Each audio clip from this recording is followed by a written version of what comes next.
और ध्यान रखना है, अगर आप इन तीन चीजों को ऊपर देखें ध्यान से, अनंत ज्ञान, अनंत आनंद, अनंत शक्ति, इन तीनों के कॉम्बिनेशन को ही दुनिया में कहा जाता है गॉड। भगवान क्या होता है? पर ईश्वर की परिभाषा देख लीजिए, जिसकी शक्ति अनंत हो, कुछ भी कर सकता है, ओमनिपोटेंट। ओमनिपोटेंट के लिए क्या शब्द है? जो कुछ भी कर सकता है, सर्वशक्तिमान। दूसरा क्या होता है? सर्वज्ञ। सर्वज्ञ का मतलब ओमनिशियंट, अनंत ज्ञान जिसके पास अनंत शक्ति है, अनंत ज्ञान है, अनंत आनंद है, इतना ब्लिस में है, उससे किस चीज की कमी है? हम सब बोलते ना शाम को, अरे यार बोर हो रहे हैं, खालीपन सा है। भगवान बोर होता होगा कभी? वो तो इतना ब्लिस किस स्टेट में है कि बोरियत होने का मतलब ही नहीं, क्योंकि वो अनंत आनंद में है। जो तीन लक्षण भगवान के माने गए हैं, वो 3+1 जैन दर्शन हर आत्मा के अंदर डाल देता है। बस ये है कि एक पर्दा सा पड़ा होता है जिसको बंधन कहते हैं, उस बंधन के वजह से हमें पता नहीं होता, लेकिन हर जीव के अंदर अनंत चतुष्टय है। इसके बाद जैन दर्शन ने एक ऐसी बात कह दी है जो थोड़ी सी विवादास्पद है। यहां जो मैंने कहा था चेतना वाली बात, ये वही है, चैतन्य लक्षणों जीव। जीव का लक्षण है चैतन्य, उसमें तो चैतन्य होता ही होता है। ये जो अगली बात है लंबी सी, पढ़ के भी घबराहट हो रही होगी आपको इसको, ये ऐसी कौन सी बात कहती है? अच्छा, कभी आपने सोचा कि आत्मा का वजन कितना होता है, आत्मा की लेंथ कितनी होती है, आत्मा का साइज क्या होता है? कभी सोचा आपने इस बारे में? बहुत लोग मानते हैं कि आत्मा का साइज हो ही नहीं सकता, क्योंकि आत्मा कॉन्शियस चीज है। जैसे आपके विचार का साइज नहीं होता। आप कहें कि आज मेरे मन में 2.5 किलो की फीलिंग आ रही है, ऐसा कभी नहीं बोलते ना आपकी मेरी फीलिंग में वजन कितना है, या आज मेरे मन में जो विचार आया वो रेक्टेंगुलर विचार आ रहा है। रेक्टेंगल का विचार आ सकता है, पर विचार रेक्टेंगुलर नहीं हो सकता ना अपने आप में, विचार तो विचार है। तो जो थॉट्स हैं, फीलिंग्स हैं, कॉन्शियस चीजें हैं, उनका आकार, उनका वजन, ये सब नहीं होता है। लोग मानते हैं कि आत्मा भी वैसी चीज है, ईश्वर भी वैसा ही है। अगर ईश्वर है तो कॉन्शियस है। आप ईश्वर का आकार मत पूछिए कि कितना लंबा, कितना चौड़ा, कितना मोटा है, मत पूछिए, वो भद्दा सवाल है, नहीं पूछना चाहिए। अब जैन लोगों ने एक बड़ी यूनिक बात कह दी है। एक बार शंकराचार्य से पूछा गया कि भाई आत्मा का साइज क्या है? बोले अरे पागल, ब्रह्म ही आत्मा है, एक ही ब्रह्म है। शंकर ये नहीं मानते कि हम सबकी आत्माएं अलग अलग हैं, एक ही आत्मा है बस। हम सब तो भ्रांति के शिकार हैं। एक ही आत्मा है, वही ब्रह्म है, उसकी कोई लिमिट नहीं है, एब्सोल्यूट है। इसको बोलते हैं विभु परिमाणवाद, कि आत्मा जो है किसी भी लिमिट से परे, एब्सोल्यूट, इस आकार की आत्मा है। न्याय दर्शन फंस गया, उसने कहा इतनी बड़ी कर देंगे तो हर शरीर में कैसे घुसाएंगे? हर बॉडी के अंदर होनी चाहिए आत्मा। तो उसने कहा कि आत्मा होती है, बहुत छोटी सी होती है, इतनी सी होती है, एकदम इतनी सी। यही डेकार्ड फंस गया था। डेकार्ड ने कहा कि आत्मा शरीर के अंदर होती है। पूछा कहाँ होती है? तो बड़ी लंबी लंबी कहानी सुना के बोला पीनियल ग्लैंड में होती है। पीनियल ग्लैंड आजकल तो ब्रेन के एक हिस्से को बोलते हैं पीनियल ग्लैंड, उसके हिसाब से यहाँ इसके आसपास कहीं होना चाहिए था पीनियल ग्लैंड। कुछ लोग मानते हैं कि नहीं, ब्रेन के अंदर ही बोल रहा था। पीनियल ग्लैंड के अंदर आत्मा होती है। उससे पूछा अच्छा थोड़ा समझाओ जरा।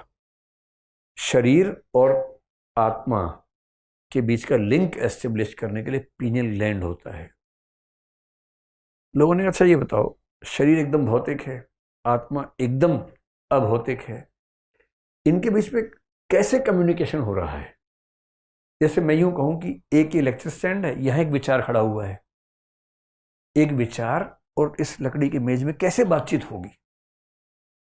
इसकी प्रॉपर्टीज एकदम अलग है, उसकी एकदम अलग है, कम्युनिकेशन कैसे होगा?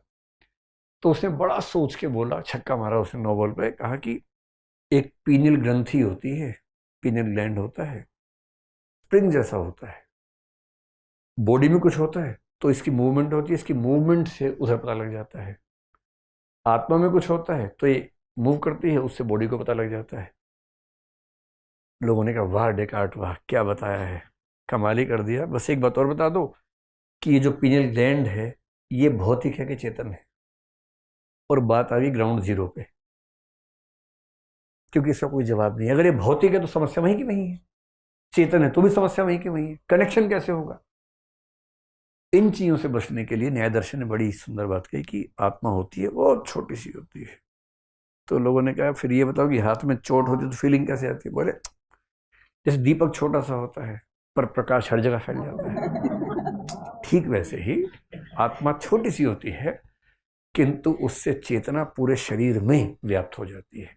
लोगों ने कहा वाह क्या एग्जाम्पल दिया है, मजा आ गया। इसको बोलते हैं अणु परिमाणवाद कि आत्मा एटॉमिक साइज की है, एटम जैसे साइज की है, छोटी सी है, पूरी बॉडी में उसका इफेक्ट रहता है लेकिन साइज बहुत छोटा है। हालांकि न्याय दर्शन से अगर आप पूछेंगे कि आत्मा का साइज निकाला कैसे, और या ये सवाल पूछेंगे कि अगर साइज है तो भौतिक होगा क्योंकि साइज तो भौतिक चीज का होता है, तो बहुत मुश्किल सवाल है। हालांकि न्याय दर्शन की जो आत्मा है वो कुछ कुछ भौतिक है तो वो शायद बच जाएंगे, बाकी लोग नहीं बच पाएंगे। अब जैन दर्शन से लोगों ने कहा बताओ भैया बताओ आत्मा का साइज कितना है? तो मुझे नहीं पता ऐसा क्यों कहा, लेकिन उन्होंने एक नया सिद्धांत दिया जो दुनिया में किसी के पास नहीं। ये दुनिया में सबसे यूनिक विचार दिया। शंकराचार्य ने इस विचार का बड़ा मजाक बनाया।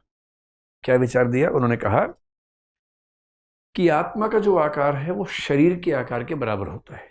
जैसे शरीर में आत्मा होती है उस शरीर के आकार की ही आत्मा हो जाती है। लोगों ने अपना माथा ठनका, बोले ठीक से समझाओ, भी नहीं समझ आ रहा है। तो बोले सिंपल है, शरीर जितने आकार का है उसी आकार की आत्मा है। आत्मा को समझिए जैसे पानी है, जिस पात्र में जाता है उसी आकार का हो जाता है, उसी तरह से आत्मा भी जिस शरीर में जाती है उस आकार की हो जाती है। फिर समझाने के लिए बोले पिपीली का पुद्गलम प्राप्य पिपीली का भवती, हस्ती पुद्गलम प्राप्य हस्ती भवती। ये देखने में आतंकवादी वाक्य लग रहा है, बहुत आसान है। इसका मतलब बहुत आसान है। पिपीली का होती है चींटी, पुद्गल का मतलब शरीर, पुद्गल का मतलब भौतिक, तो यहां शरीर के सेंस में चींटी का शरीर प्राप्त होता है, पिपीली का भवती, तो आत्मा चींटी जैसी हो जाती है। हस्ती का मतलब होता है हाथी, हाथी का शरीर प्राप्त होता है तो हाथी जैसी हो जाती है। तो जो आत्मा है, आत्मा का साइज उस शरीर के साइज के मुताबिक एडजस्ट होता है जिस शरीर में वो होती है। तो लोगों ने बड़ा मजाक बनाया, बोले अच्छा इसका मतलब अगर कोई बच्चा मोटा हो जाए खा खा के, उसकी आत्मा बढ़ती जा रही है इसका मतलब? तो अगर अगर शरीर से आत्मा ऐसे बढ़ेगी और इसका मतलब जब बच्चा बढ़ा तो उसकी आत्मा भी बढ़ रही है साथ साथ। तो जैन दर्शन के लोगों ने कहा भैया थोड़ा ठीक से समझो, ये मजाक नहीं है। कि जो विस्तार है आत्मा का वो भौतिक वस्तु के विस्तार जैसा नहीं है। कैसे? जैसे ये फोन जहां है, जिस भी जगह पर है, क्या ठीक उसी जगह पर ये पेन हो सकता है? नहीं हो सकता। ये हटेगा तो पेन यहां आ सकता है। जब तक ये फोन यहां पर है, ये पेन नहीं जा सकता इसके अंदर, क्योंकि दो अलग भौतिक वस्तुएं हैं। और भौतिक वस्तुओं का विस्तार एक्सक्लूसिव होता है, एक दूसरे में जुड़ नहीं सकता है। आत्मा का जो विस्तार है वो वैसा नहीं है। जैसे इस कमरे में एक लाइट, उन्हीं के एग्जांपल दे रहा हूं, उस समय लाइट नहीं होती तो उस समय दीपक होता था, तो मैं दीपक के बदले बल्ब लगा रहा हूं।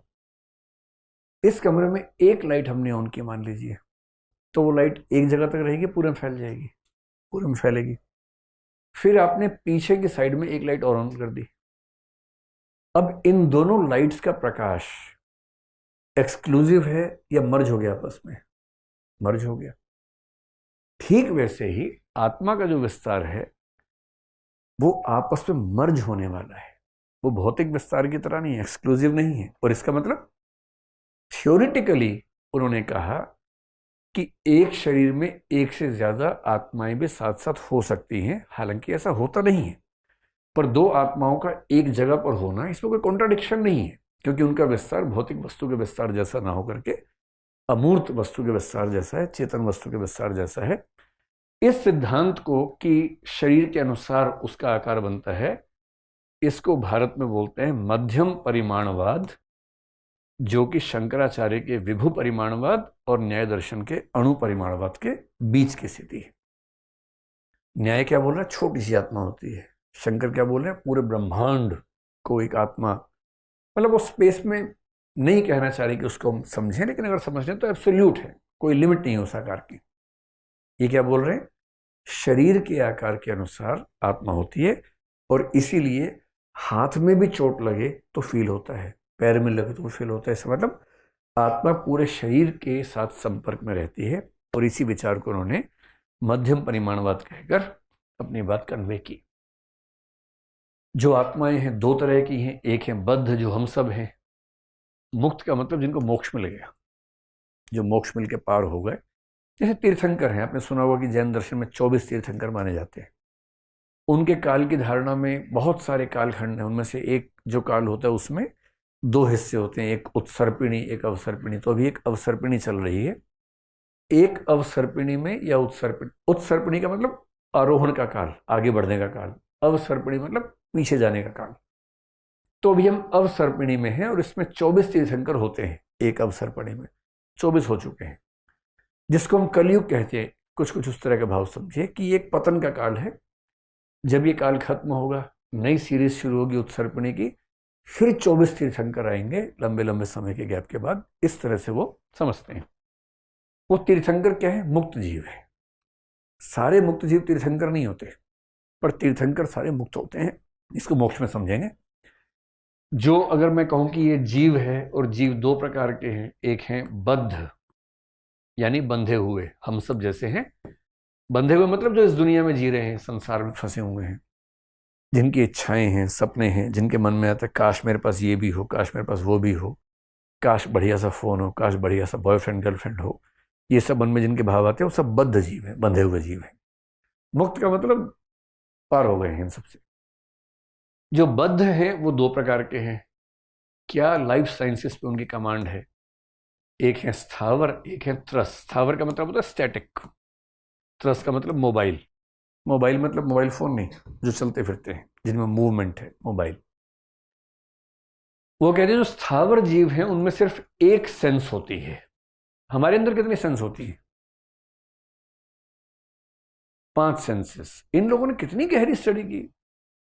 2 सेंसेस, 3 सेंसेस, 4 सेंसेस, 5 सेंसेस। 5 तरह के जीव हैं। एक सेंस वाले, 2 वाले, 3 वाले, 4 वाले, 5 वाले।